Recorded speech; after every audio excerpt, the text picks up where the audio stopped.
Biz bu yasayı tabii ki çok önemsiyoruz ama ondan da önce şunu söylemek isterim ki Türkiye Cumhuriyeti Devleti Anayasa Mahkemesi kendi iç hukukunun en yüksek mahkemesi ve bağlayıcılığını kabul ettiği mahkeme olan Anayasa Mahkemesi kararlarını uygulamadığı gibi Avrupa İnsan Hakları Mahkemesi kararlarını da uygulamıyor. Bir kere her şeyden önce AYM ve AHİM kararlarını uygulasa, siyasi mahpusların büyük bir bölümü zaten cezaevinden çıkarlar. Başta Kürt siyasi mahpuslar, Selahattin Demirtaş, Figen Yüksekdağ, Kobane mahpusları, Gezi mahpusları. Çünkü hepsiyle ilgili Anayasa Mahkemesi ve Avrupa İnsan Hakları Mahkemesi kararları var. Bunları uygulamıyor. Bunları uygulamadığı için de çok uzun bir süredir büyük bir haksızlık devam ediyor. İnsanlar düşünceleri nedeniyle, siyasi nedenlerle cezaevindeler. Ve bu süreç başlayalı neredeyse 2 yıl oluyor.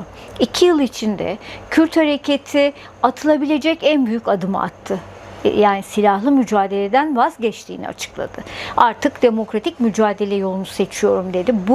Bundan sonra artık yasaların çıkartılması için en büyük anahtar olmalıydı ama maalesef bugüne kadar olmadı. Şimdi bugün Temmuz ayında artık yine yanıltmazlarsa bizi, çünkü çok defa söylediler çıkıyor yasa, çıkacak. İşte bayramdan sonra, bayramdan önce hiç çıkmadı.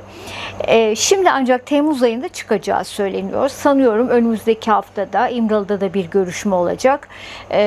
Ama bu yasanın siyasi mahpusların serbest bırakılması yönünde belirli şartlar, zorunlu şartlar içermeden, çünkü daha önceki yıllara baktığımızda adeta size beyanda bulunarak ben örgüt üyesi değilim ya da pişmanım beyanları istediler daha önce benzerlerinde.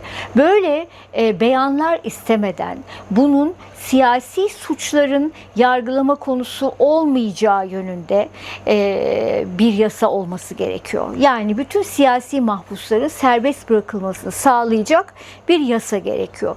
Tabii ki çerçeve yasa dedikleri yasa bir öncü yasa olacak. Bundan sonra da yapılacak şeyler var. Çünkü bu yasayı çıkarttık, hadi aynı devam edecekse yine bir anlamı olmaz. Yani bir kere infaz eşitliğinin sağlanması, yani infaz yasasının düzenlenmesi, bunun dışında terörle mücadele yasasının kaldırılması, çünkü örgütsel suç diye söyledikleri suçlar zaten Türk Ceza Kanunu'nda düzenlenmiş.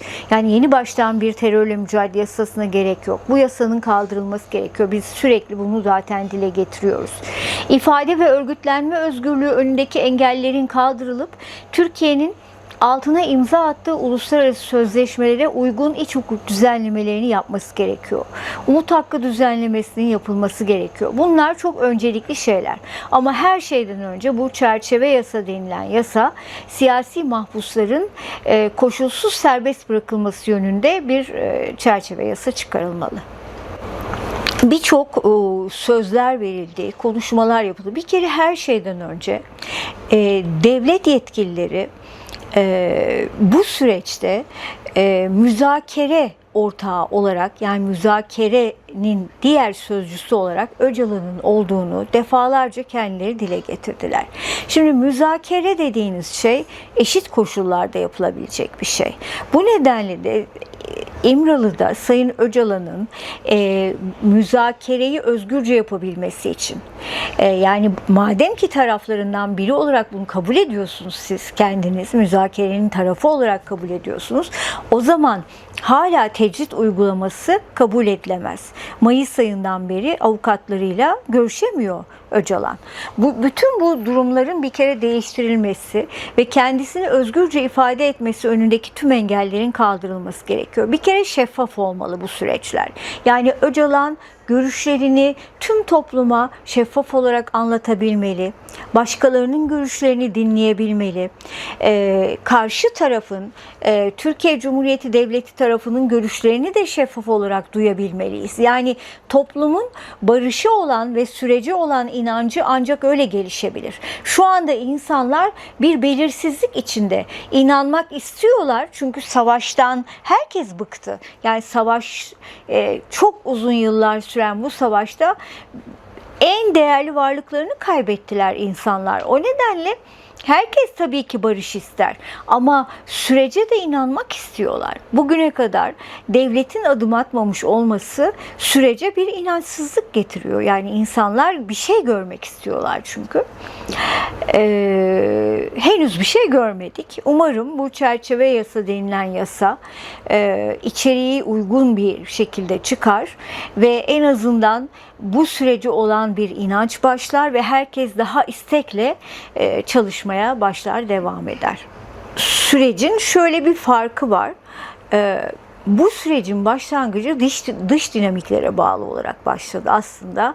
Suriye'deki gelişmeler en belirleyici olan oydu. Yani gerçi Kürtler için bu dış dinamik sayılmaz aslında. Yani çünkü Kürdistan gerçekliğini düşünürseniz yine iç dinamiktir ama genel olarak yani Türkiye Cumhuriyeti Devleti açısından bakarsanız dış dinamik zorlamasıyla başlayan bir süreçtir.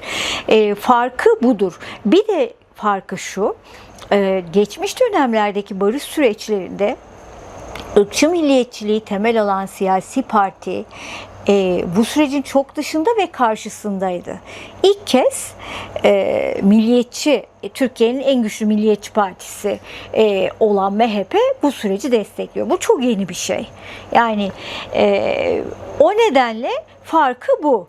Daha kolay belki anlatılabilecek bir süreç topluma. Zaten ben şuna çok inanıyorum. Yani Türkiye Cumhuriyeti çok totaliter bir devlet yapısına sahip. Yani Türk devleti isterse barış olur. Yani öyle büyük karşı çıkışlar olmaz. Çünkü devlet ne diyorsa ona inanan, hatta korkan bir topluluk var. Yani kabul eder bu topluluk. Devlet isterse bu olur. Ama henüz devletin çok istekli olduğuna dair bir şey görmüyoruz. Onu yaparlarsa bu süreç ilerler. Yoksa bence herkes için daha kötü olur. Yani kimse istemez bunun daha kötüye gitmesini. Bugün yapılacak olan Kürt sorununun çözümü anlamına gelmiyor. Bir adım anlamına geliyor. Yani barışçıl bir sürecin başlayabilmesi için bir adım anlamına geliyor. Ama Kürt meselesinin çözülebilmesi için yapılacak çok şey var. Bir kere her şeyden önce demokratik ve sivil bir anayasa yapmak gerekiyor.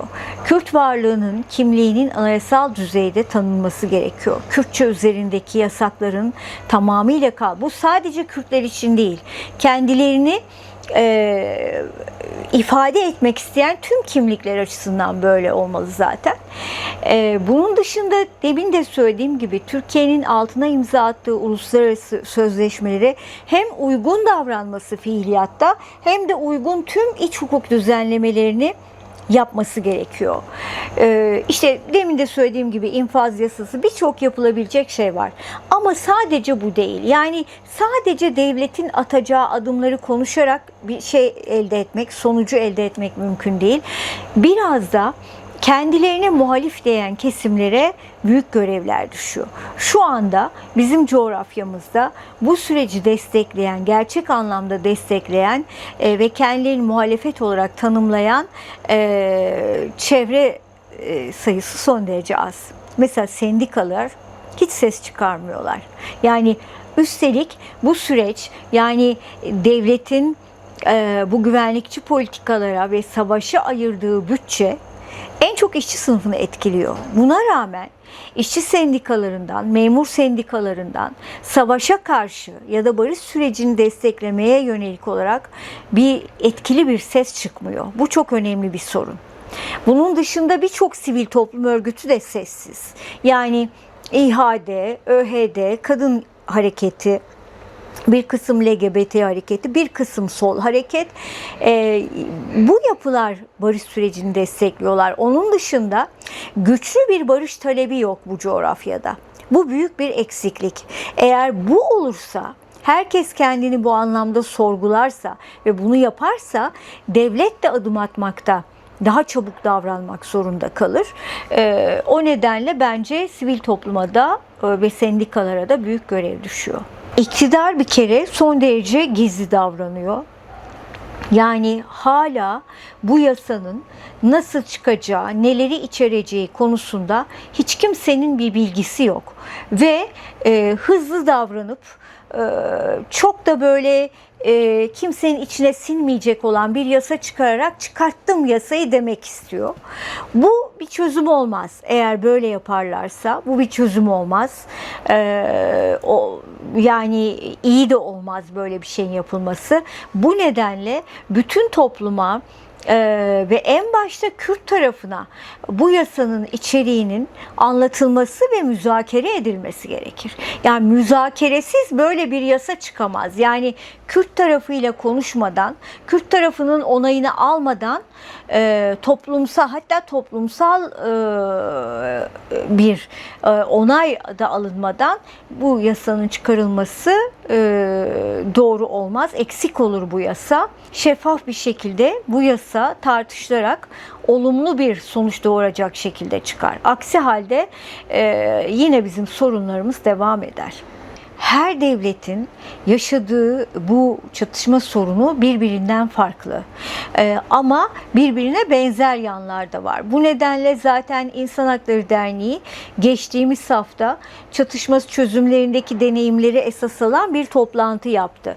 İRA, ETA ve Fars'tan daha önce silahlı mücadeleye katılmış ve bugün siyasi mücadele içinde olan insanlar geldiler ve kendi deneyimlerini anlattılar.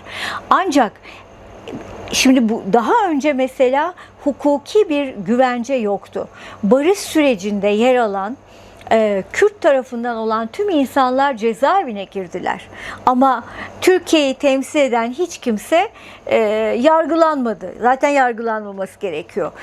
Yani bugün de bunun güvencesi sağlanmazsa bu görüşmeleri yerine getiren insanların neler yaşayacağını biz bilmiyoruz. Daha önce kötü örneklerini yaşadık.